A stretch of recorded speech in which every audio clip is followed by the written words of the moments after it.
Welcome to the Q&A Cafe as we wrap up the spring season. And here at the Georgetown Club, I want to thank the Georgetown Club. I want to thank DC Cable. And I also want to thank Georgetown Cupcake for so loyally supporting us. And most of all, I want to thank Sally Quinn because, Sally, this is your fourth appearance. And I think it's so interesting to look at the arc of your appearances on the show because when you were first on it, it was you by yourself, and it was when it was at Nathan's, and we weren't even on TV yet. And you very movingly and candidly talked about raising Quinn, because he was just very young then. Then you came back a few years later with Ben and Quinn for Quinn's book. And that was a sensational conversation. I always said to people, if you want to see the dynamics of the Bradley family, just watch this interview. And then you came back up here, like just maybe 4 years ago, after Ben's death, when you wrote the book after Ben's death. And so now here you are to talk about sex and silence. But you know, these are never a dull moment in your life, right? But we're going to get to that, but I was asking people what I should ask you, what would they like to know from you? And of course, one of the things asked most often is if you're going to go to the Jeff Bezos, Lauren Sanchez wedding. Sadly, I haven't been invited. Okay, would you go if you were invited? I would. I'd love to see you write about it. I don't think that would happen. And, because I remember I was a big fan of Sally's early writing for the Washington Post, and arguably, you could say that your coverage of the Shah of Iran's party, I don't remember what the occasion was. It was the 2500th anniversary of Don't you think your story helped bring him down? I do. Yes. So maybe that's why Bezos hasn't sent the invite yet. But do you keep in touch with Jeff Bezos? Do you advise him? No, I don't advise it.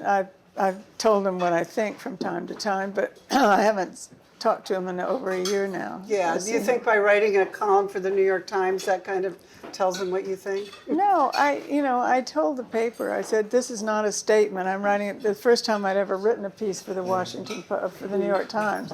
I said, this is not a statement. I'm not getting divorced. It's just that they asked me to do it, so I said yes. Around. Yeah. And then Will Lewis is a neighbor here in Georgetown. Do you see him? I do. Yeah. And is that a good relationship? Yeah. So he hears you. Yeah, I like that. That's great. I like That's Will. great.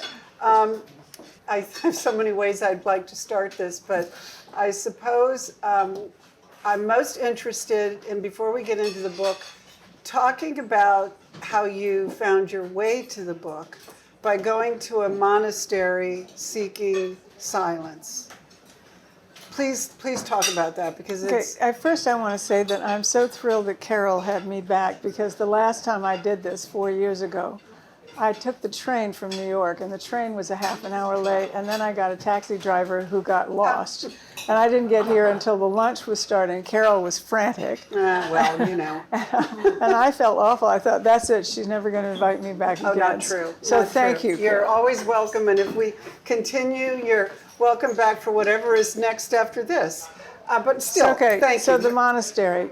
So I belong to this group called Path North, which is a bunch of CEOs who do well by doing good. And there's a sort of spiritual overtone to it, and they have all these excursions and events that they go to. And so they invited me to go to this silent retreat at this monastery, Holy Cross Abbey in Berryville, Virginia. And I had never been to a silent retreat. At that point, I was doing the Washington Post On Faith website, which I had founded, a religion website, which I did for 7 years. So I thought I really should experience this. So I went with trepidation with a group of, there were about 10 of us, I think. And it was the most, my husband thought it was hilarious. He said, there's no way you're going to be able to not talk for 3 days. It's not going to happen. Did you have to give up your phone also? Yeah. So I went to the monastery. I had no idea what I was going to find, and it was a little odd at first. You know, it was kind of an intimate thing to go and be in silence with people for 3 days. And I didn't know how I was going to handle it. And the first night we got there, we all had dinner around a U-shaped table.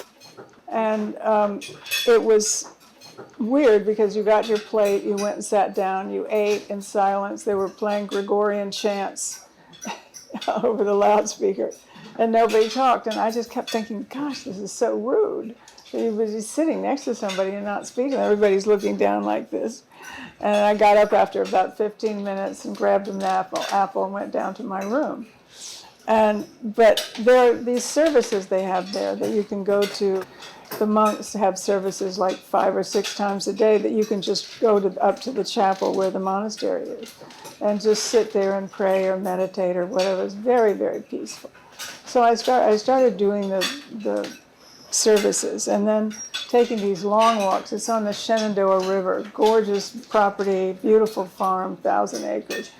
And I'd walk down to the Shenandoah River, and I just thought, this is the most romantic place. I couldn't imagine it, how peaceful and quiet and away from everything.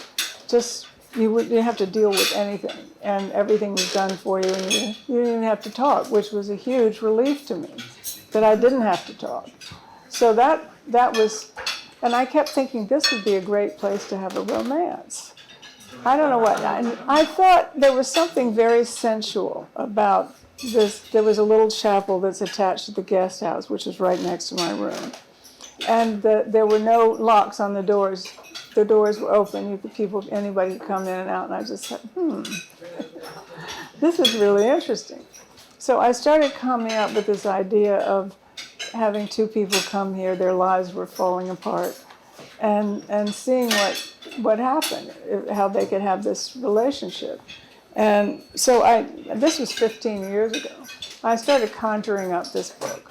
And the idea was that they would come, and each one of them had in mind that they would come for 5 days and be in silence and just try to find themselves and figure out what they wanted to do with their lives.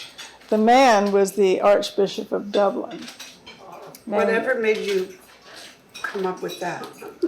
James Fitzmaurice Kelly. Of all individuals. Well, it was weird because I first of all, I had once, when I was in college, I went to Smith College, and at Amherst College nearby was all boys then, and I was a theater major, and so I went over and acted in their plays. And there was this gorgeous Irish poet who came over. He was about late 30s, who was a teaching assistant for a year. And he used to come down to the theater and while we were rehearsing, and I just had a huge crush on him, just burning crush. And he was flirting with me, but he was much older. He was almost 20 years older, and I just thought, this just can't happen. His name was Fitzmaurice Kelly. There you go. And I always thought that what a fabulous name for an Irish poet. So I always had this name in the back of my mind, Fitzmaurice Kelly. At some point I'm going to write a novel with somebody named Fitzmaurice Kelly in it. So then I thought, okay, he's an Irish, and then I had a lot of friends in Ireland. I went to visit them. Mm-hmm. And I thought about, one of the friends introduced me to Dermot Martin, who was the actual Archbishop of Dublin. And I went over to interview him. I spent 4 hours with him, and he was fabulous. And he was just the person I wanted, except he wasn't very sexy, but he was adorable. So anyway, I decided that I would have the main character, Fitzmaurice Kelly, be the Archbishop of Dublin, because it was just a great setup. And she is a New Yorker writer, a MacArthur genius, New Yorker writer. And she's married to a television star, sort of a interviewer who does interviews at night. Travels all over the world. And he's Sean Hannity? Huh? Hardly. I help myself. But their marriage is falling apart because he has just learned that he's infertile, and she's 39, and they can't have children. So she gotten to the point, he's very angry with her because he's infertile. And so he turns on her, and their marriage is falling apart. And Fitzmaurice is having terrible problems with the Catholic Church because he's written about this child sexual abuse scandals, and he's very upset about the way the church is handling it. He's upset about homosexuality in the church. He's upset about women in the church. And so he's having arguments with Vatican all the time. So he's trying to figure out how he's going to lead his life. So they come to the monastery, and they meet, and they fall in love. And they actually end up having an affair, but of course they can't talk because they're in silence. They're there for 5 days. And one of my friends, I found recently that so many of my men friends really love this book. And women like it too, but I kept thinking, this is really interesting. Why do the men love it? And then I finally, light bulb went off in my head. Oh my God, they love it because it's silent retreat, sex without talking. Maybe I can help here. Let me read an excerpt. Okay. And this might help explain why everybody wants to read it. This is, I'm not going to tell you what page it's on because it's a long section. I'm only going to read a paragraph of it. You have to read the whole book to get to the juicy parts. Hope I do this justice. The sexual tension was excruciating. I didn't know how much longer I could go on. But before I had the chance to pull away again, he tightened his arms around my waist and pressed his mouth to mine, nearly devouring me with his lips, his tongue, his teeth. His hands were all over me, up my back and my neck and in my hair, on my breast, down my back again, and on my derriere, just grazing between my legs. We were biting each other, not just our lips, but our necks and shoulders, sucking on each other, almost in desperation. We were both panting and groaning with longing, with need.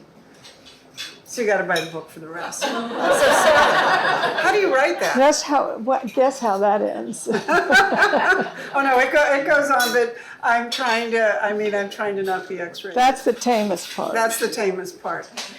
How do you write that? Did you find it easy to write about sex? I did. People ask me sex? that, and I thought, oh my God, I'm going to write a sex scene. I can't do this. It's too embarrassing. Then I sat down. It was sort of like I was channeling. I'd get to my computer every day. I couldn't wait to see what was going to happen. I didn't know what the characters were going to do, what they were going to say. And then they said we're on each other. And the moment came. And it just kind of came. I was sitting there thinking, oh my God, really?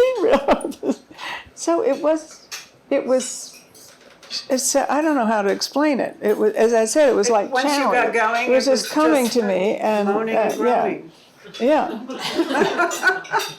Did you have to rewrite it a few times? Well, I have a lot of men friends, and I tell them all they're the inspiration for Fitz. That's good. That's a good one. That's a good opening line. That's the way to a man's ego.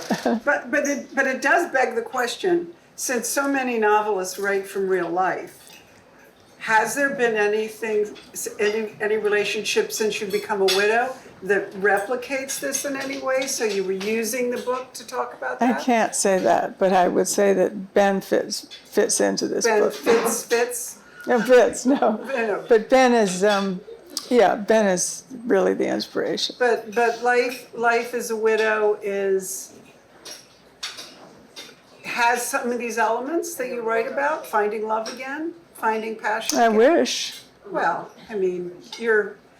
you did a wonderful interview with, and I have to thank Washingtonian for me stealing some of this, about all the revelations of finding yourself again, since especially going to the monastery and since Ben's death. This is very relevant to all people over 65, and especially all people who are older and have lost someone and are building a new life. The children are grown. Quinn is essentially 43. Is essentially on his own. Still very much part of your life, Right. but you have become reborn in many ways, don't you think? Well, the monastery really helped me a lot because when I started going there, Ben was in the beginning of dementia. My husband, Ben Bradley. And so I was really struggling with that. And there was this wonderful monk there. His name was Father Maurice. And they had counseling sessions with the monks. So I signed up for the counseling section, which is really sort of like a shrink session. And I started going to see him, and of course I just sat there and cried the whole time. But I saw him every day that I was there, and he was 80 years old. He was fantastic. He had was best friends with Thomas Merton, and he was smart, interesting, funny, and understanding. And he really got me through this terrible time of Ben's dementia and his death. And it was kind of stunning that because I only went once a year. I've been going every year since then, except during the COVID. And I got so much strength and wisdom from him. I dedicated the book to him, actually. But when I was going to him, he really pulled me through in a way that I didn't think. He gave me advice and confidence that I could go on. And one of the things that I was so worried about is that I didn't know who I was going to be after Ben. I had to find myself because I'd been with Ben for 43 years. And just having that loss, just who am I? And that happened. Ben died while I was, over the years while I was going there. And so I really had spent a lot of time with Father Moyes, really trying to figure out what I was going to do with my life. What has surprised you? Well, somehow I think I've become more empathetic to people. I used to write sort of controversial pieces for the Washington Post. People would always come up to me and say, "Your mother is so nice." And you're so mean. My mother was the nicest person you've ever met. And I thought, I want to be my mother. I want to be like that. I want people to say that about me. So I started being more empathetic, just genuinely, just feeling more empathetic toward people and wanting to do more to make other people happy.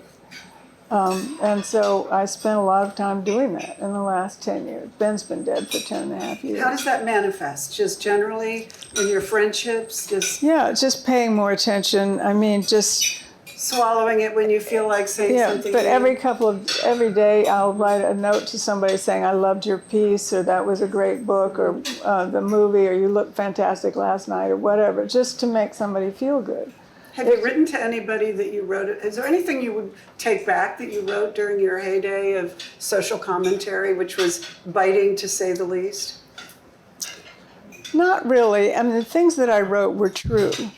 And I think that's important. And I'm not sorry about the things that I wrote. I'm sorry, this sounds like a non-apology, but I'm sorry if they hurt people. Mm-hmm.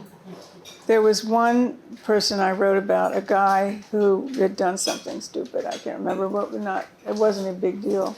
And I got this letter from his daughter saying, "You have no idea how much you hurt him." And I felt really awful about that. And also, was that Brzezinski? No. Somebody not, Yeah. because that was a notable story. Right. Well, I felt awful about that too. No. So I did a couple of book reviews that really, I'm so sorry I wrote them because I read a book, a novel by Joe McGinnis. Remember the political guy? And this is his first novel, and it was awful. It was just really awful. It didn't have a plot, didn't have characters, it was a mess. And so I wrote this bad review, and I got a call from the Palm. It was about 5 o'clock in the afternoon. Larry L. King, the old playwright, greatest little whorehouse in Texas. Yeah. And he was there and said, "Sally, I'm sitting down here at the Palm with my friend Joe McGinnis, and Joe is crying his heart out over your review. He just feels so awful about it. You just hurt his feelings. Come down and have a drink with us." So I went down there and had a drink, and I hugged him and I kissed him, and I felt so awful. I just never done another book review since then. Well, that's a good reason. Well, to not have to write a book I don't want to write a book review that's going to hurt somebody's feelings, because I know what it takes to write a book and how much time and energy you put into it, and why would I want to put somebody down for that? So. But would you agree this is not just the wisdom of the monastery? This is the wisdom of age, also the things we learn. You're probably right. Yeah, we get probably older. Right. It also manifests itself in the way I've started convening people. I love to entertain, and I love having people at my house, but I started in a different way, sort of a more focused way of bringing people together who I really liked and I knew liked them, just to be together. And particularly in the last 6 months, 8 months, it's been so hard for all of us.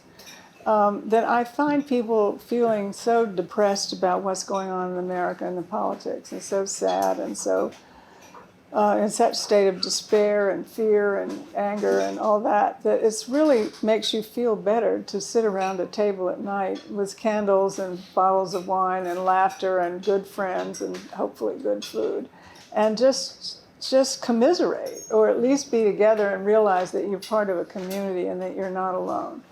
And so it's the whole idea of bringing people in the community together that has really pleased me. And I want people to leave my house feeling really good about themselves. Probably also a better way to share your most heartfelt feelings rather than on Twitter or any kind of social media, because it just comes back to haunt a person now. I don't do social media. No, I don't mean you, but there are people who do, and nothing's taken lightly anymore. It's all a conflagration. Speaking of entertaining, you've said, again in the Washingtonian article, that you don't want to entertain the Trump people. But if you were to have a dinner party that included some of the Trump administration, who would you invite? I can't think of anyone. There's not one. Because I don't know what to say. You're sitting across the table from Pete Hegseth, yeah. Or Pamela Bondi, and you're saying, good work on firing everybody in the Pentagon, and great news they put in a makeup studio. You could say, what were you thinking? But, and her, and they're all, I don't know what to say to them. What about RFK Jr.? I mean, he's in many ways a Georgetowner. He's not really. Well, his family. There are roots. There are family roots in Georgetown. And he's living back in Georgetown now. But, his family has a real problem with him. That's true. Yeah. But great taking all the vaccines away from kids. Right on, buddy. I just don't know how, because what I care about with my friends are people who share the same ethics and values and morals that I do. Mm-hmm. And when you get people who don't share them, it's just really hard to be welcoming. My father used to say, my parents were real entertainers. He was in the military. He used to say, in my house, a guest can do no wrong. So I don't want to invite anybody in my house who does wrong, or just by being there. Mm-hmm. That's a lesson learned, because obviously I'm sure if you looked over your guest list of the past 30 years, you would find people you had at your table who had done wrong, but you see it differently now. Right. This is the level of cruelty and sadism and unfairness that I see in Washington in this administration. I've never seen anything like it before. It's like, Elon Musk said something about empathy is the destruction of progress, some word like that. But it's just not about caring about people. It's like slash and burn, firing all these people. And, oops, we fired too many. And meanwhile, they lose their house. Their children get pulled out of school. They don't have health care. And Elon jets back to Austin, and it's like, that didn't work out. Yeah, and Musk, and Are you still as enamored with social life as ever, or has that changed too? Well, social life has changed radically. It depends on what you mean by social life. Social life used to be a lot more. There were a lot of more big events. There were sort of galas and dinners and speeches, and I can't do that anymore. Right. I just can't. I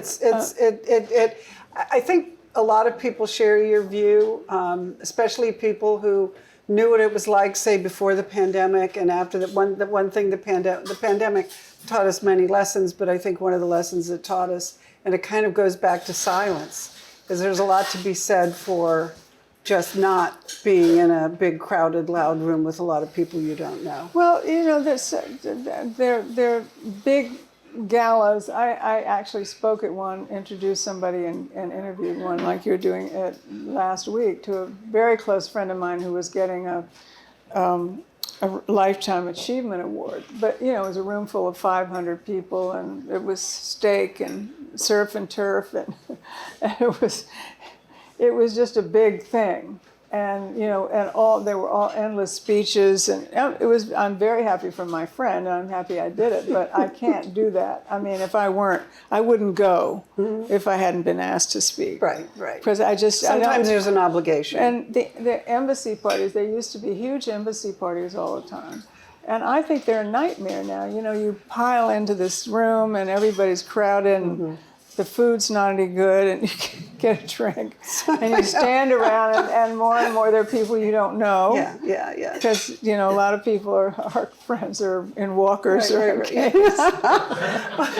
Well, and it's just not fun. And you don't have a conversation. I went to the British Embassy year before last, and New Year's Eve party, and I vowed I would never do it again. Never.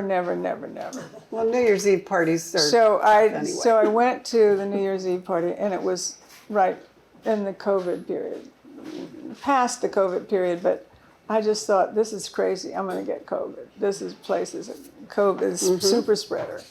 So I got there about 9:45 or 10 o'clock, and it was packed.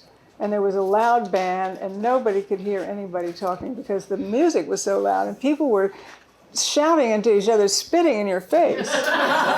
and I couldn't bear it. I left after about 45 minutes. A nervous breakdown just being. And guess what? I got COVID. And I got really sick, and I thought, this is not worth it. Yeah, well, no. But And what I love are small dinners. I mean, dinners for, I can seat 10 at my dining room table without putting a leaf in. And it's a really cozy group, and people always have a good time and sit and schmooze, and people don't leave till 11:30 or 12. I had a party recently. Shane was there. another one of our favorite Q&A'ers over there, Shane Harris. And I do improv. Every week I take an improv class and occasionally do performances. And I just thought it was so much fun. I love the 2.5 hours a week I spend just laughing and not thinking about anything that's depressing. So I decided to do it at my house. So I had about 24 people. And I invited my 2 improv teachers. And they sort of ran the show. And it was hilarious. I mean, nobody knew first of all, I had them well oiled with martinis and cosmopolitan. Essential. Right. But nobody quite knew what to expect. They were all nervous, and I don't know whether I could do this or not. They got us all in a big circle, and we had to make noises and do funny things like roar like a lion. Everybody go, ah! And then we look at each other sort of embarrassed. And Tell us how you got into this. Tell us how you got into improv. Why improv? Well, I was having lunch with a friend of mine who does improv at the Post, and her husband, she met him at an improv class when he was her teacher, and they fell in love and got married. And Here in D.C. Yeah. And so I said, that sounds like really fun. And she said, it is. So I called her on the way home. I said, sign me up. So I did, and I loved it. The first time I just loved it. And so I just kept on doing it. You did some acting when you were in college, I was right? a theater major in college. So this comes naturally to Yeah. you. But you must appreciate the people who were like, what? You want me to do what? Right, I know. Well, so then what we did was I did 3 scenes with my 2 teachers. And what you do is you throw out a name. This is fun to do at home if you want to do it with your friends. A little scary, but somebody asks somebody for a word. And the word could be pizza. And then you have to do a scene about pizza, and you have to make it up. And it can get really funny. And so we did that, and then we did it. Everybody else pitched in. Shane was a big star. He's another natural. Yeah. He's another natural. Everybody was really funny and really good. Bob Woodward was hysterical. And everybody stayed till midnight, and they all left saying, oh my God, what fun. Never laughed so hard. And people wrote me the next day and said, and nobody ever mentioned Trump the whole time. Yeah, well, that's... And that was that was the whole point of the night, was to make people feel good and have fun. Do you have a hidden camera recording these for... We have I have one person took some video, but Yeah. wasn't great. And do you pick a theme, or is it all spontaneous? It's all spontaneous. So you don't even know what the topics are going to be? I No. mean, there's not, is there a plot, is there a narrative, or is No, it you just just acting say, out so scenarios? the teachers would say, I do the 3 scenes for them just to sort of show them what we're talking about. And the teacher would say, okay, you and you and you, just pointed random, go up in front of everybody and we'll give you a word. And then they'd have to start acting it out. Has this, I was going to ask you this earlier, but it kind of ties into it.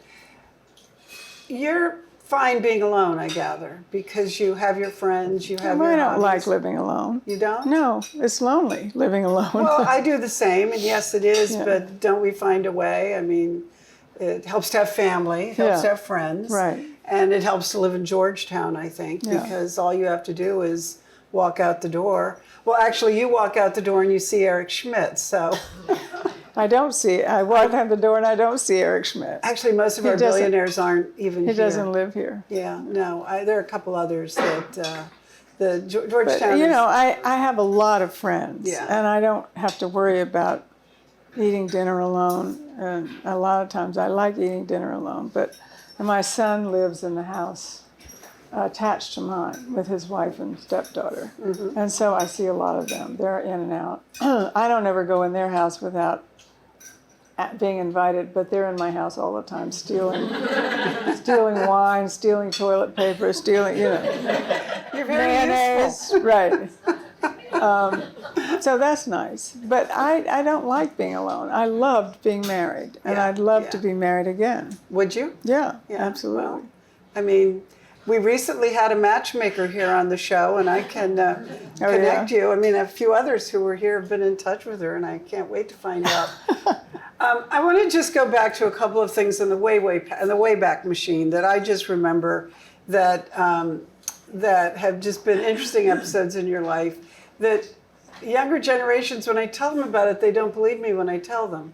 So, like I was telling some of my colleagues at CBS that you and Ben were in a movie. And they go, no, they weren't in a movie. And I said, yeah, they were in a movie. Wasn't it Front Page with Melanie Griffith and Don Johnson? Born Yesterday. Born Yesterday with Melanie Griffith Yeah. and Don It was Johnson. a remake of Born Yesterday. Yeah, well, how was that experience? Well, it was fun. We had a great time.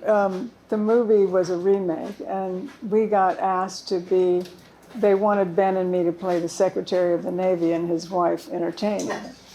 So several of our friends said, no, that's way beneath you. You can't do that. But Nora Ephron was my best friend. And Nora said, you've got to do it. It'll be so much fun. But she said, only if they give you a trailer. If they give you your own trailer, you should do it. So we agreed to do it on one condition, that they donate $25,000 to Children's Hospital. So they agreed.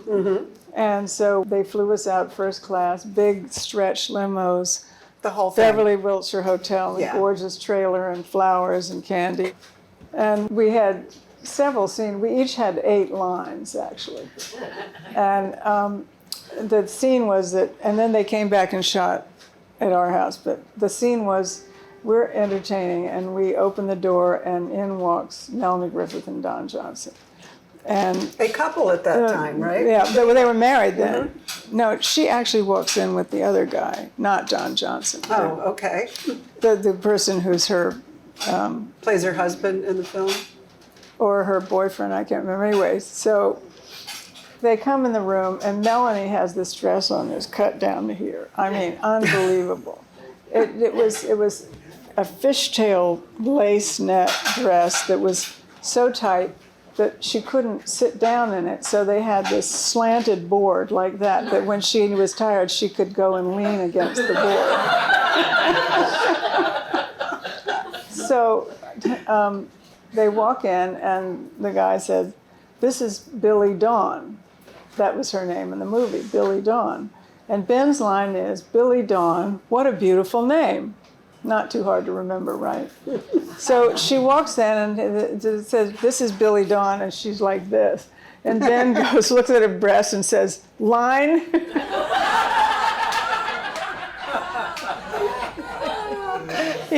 he forgot her.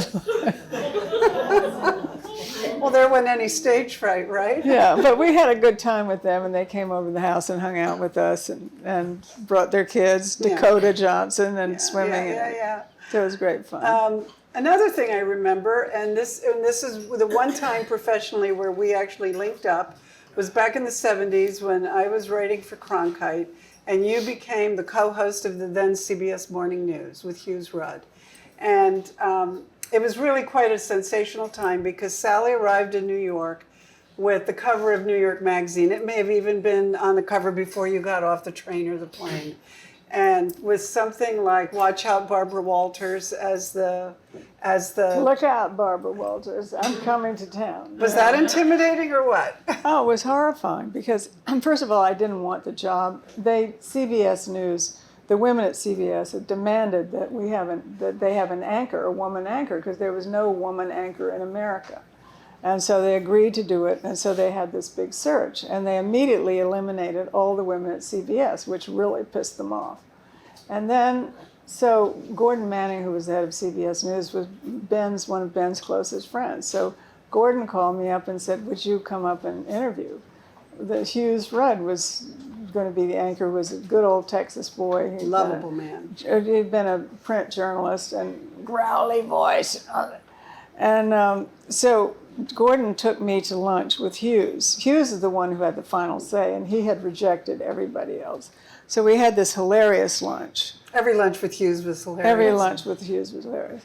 And at the end of the lunch, he said, okay, this is it. Sally's the one. She's the one that I want her. And so Gordon says, okay, fine, Hughes, but why Sally? And he said, because she's meaner than a junkyard dog.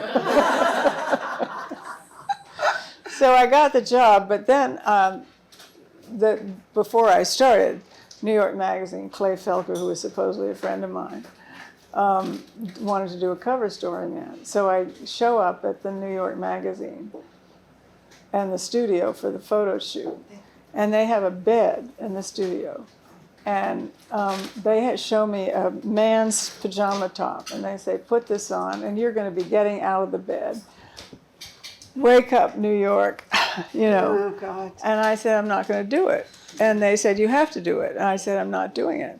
So I burst into tears. I called Ben. He said, you're not doing it. And then I called Gordon, and I called everybody. I said, I'm not doing it. So then what they finally did, okay, we'll rethink it. So what they did do is they had a pile of suitcases on the floor. They brought in all these trunks, and I was in a pantsuit sitting on the trunks, again going like this. And it was, look out, Barbara Walters, I'm coming into town to wipe you out. Because Barbara was my competitor. Yeah. And happily, Barbara and I made it through that. We ended up being really close friends. But it was just awful. And I was a disaster because I'd never been on TV a day in my life. And you had no help. And I had no help. There was no one there. Nobody told me what to do. No, I didn't have any rehearsals. I just went on the air. In fact, somebody sent me that this week, the opening line that morning, and I thought I just remember died. You had laundered money. I remember that so well. I almost died when I saw it. Just brought back all those horrible Well, memories. I don't mean to trigger you, but I do have the very fond memory of a lunch I had with you and Hughes at a Japanese restaurant near the broadcast center. And Hughes had a habit, the way he needed to go to sleep after the show, and that required getting totally sloshed at lunch. And so that's what Mexican. we did. Hughes and I had Mexican food. We both loved it. We went to the Mexican restaurant at 5 o'clock every afternoon, and we had lunch and we drank margaritas, the only way we could get, and then we go home and go to bed because we had to get up at 2 o'clock in the morning for the show. It was such a nightmare, I can't imagine, and it's doing it again. Yeah, but think of what you learned from that, and when you watch every vicissitude of what goes through network life, for years ever after, you know what a cruel business it is. You know most of these people who were put out front, facing the public, they have very little, not necessarily great support behind them, and it's I learned you a lot have to be made about of something very how tough. to handle failure, that's for sure, because it was a huge national failure. Before we go, I want to come back to the silence experience, because there's a new trend I've been reading about, and I wonder if you're familiar with it. They've taken the silence retreat, and now there's a darkness retreat. And the new trend, celebrities are doing it, of course, because they're always doing it first. The whole idea is that you go to, much like a monastery, and you're put in a room in total darkness. It can be 3 days, 5 days, 7 days. Food is delivered to your room. You don't talk to anyone, and you have no light for the whole time. And people are doing it and talking about how they're discovering things about themselves they never knew. No way. Bridge too far? Forget it. Forget it. No, you'd be too claustrophobic. I mean, the thing is that one of the nice things about being in the monastery is it's such a wonderful, pleasant experience. I mean, you're in this gorgeous setting. You've got the woods, the walking, and you can be in silence. If you want to close the curtains in your room and lie there in the darkness, you can. Yeah. You go up to the evening services, you can be there in the darkness. But I think that's crazy. Well, No, but the silence was, to me, one of the most rewarding things. And I've done it every year. will you share the name of the monastery? So Yeah, it's called Holy Cross Abbey. Holy Cross. And It's in where is it? Berryville, Virginia. It's In Berryville. It's Well, about an that's- hour and a half away. Not even an hour and a half. That's easy. And so I went almost every year. During COVID, I couldn't go. And I really missed my session because they were closed. But I missed my sessions with Father Maurice. In the book, he's Father Joseph.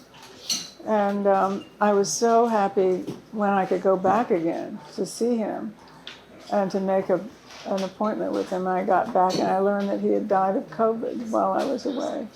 And I just felt an enormous sense of grief that I'd lost somebody who was such a... He died. He died of Oh, I'm COVID, sorry to yeah. hear that.